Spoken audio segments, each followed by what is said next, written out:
Christian Adams. Always a pleasure, my friend. So I know that we've discussed HR 1 before, and that this is of all the people who are well versed in election law, you are number one in this, in my opinion.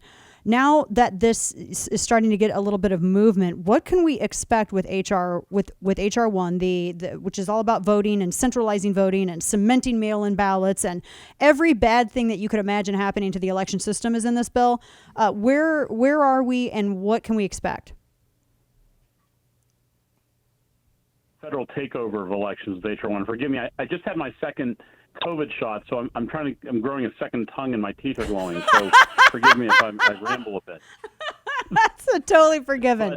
But, just minutes ago I had my vaccination. So listen, it was in a hearing, like you said, in the Senate Rules Committee, and it didn't get out. It was a tie vote, but that means that Chuck Schumer is going to take it up on the floor of the Senate through these powers that he has as the Senate Majority Leader, and it can only pass with 60 votes now.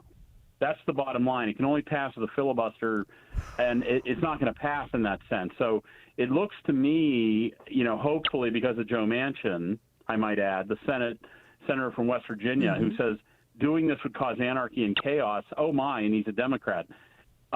Is stopping the bill, believe it or not. But that doesn't mean they're not going to break it up. And it's like when you play the game Asteroids, and you blow up the biggest asteroid, all the little ones start to move around and threaten you. That's what's going to happen next. Oh, goodness. And because there's so many awful things in this, with D.C. statehood, with just trying to remove from states their sovereignty and determining just the integrity of their voter rolls, just maintaining accurate and correct and up to date voter rolls, making sure that there aren't any people who are dead or shouldn't be on there.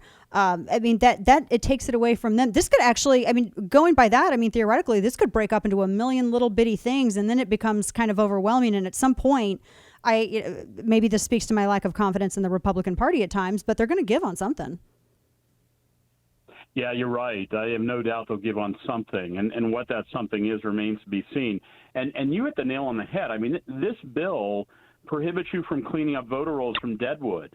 It prohibits you from having voter ID. It forces automatic voter registration off government lists, which will create people getting on the list multiple times because of tiny little misspellings in their name.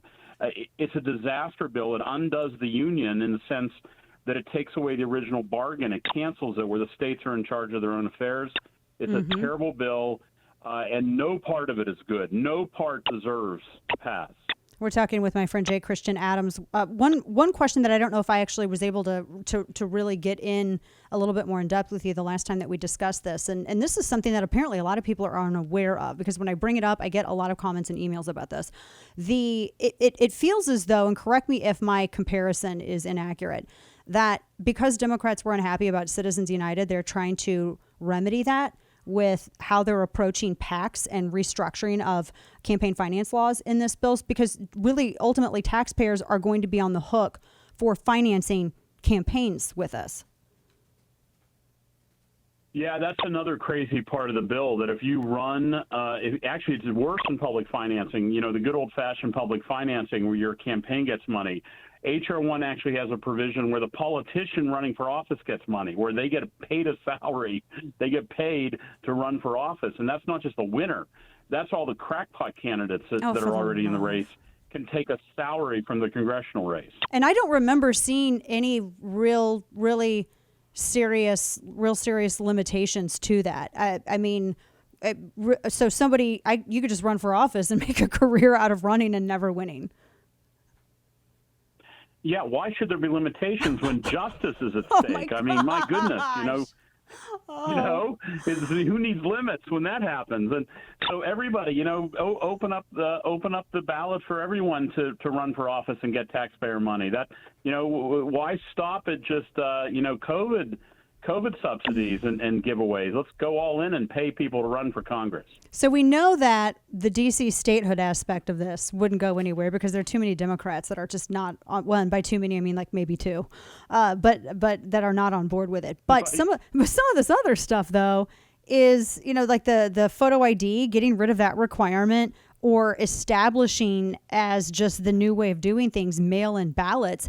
That's like a whole other scenario. And I I mean, what should we gear up for? Because I feel like those two things particularly are the most perhaps realistic achievements that they could get out of this.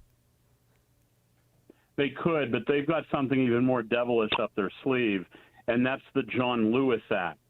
And what they want to do is restore. Remember in the good old days, like 8 years ago, when Eric Holder had power over 16 states to approve or reject all their election changes? And I don't just mean like voter ID.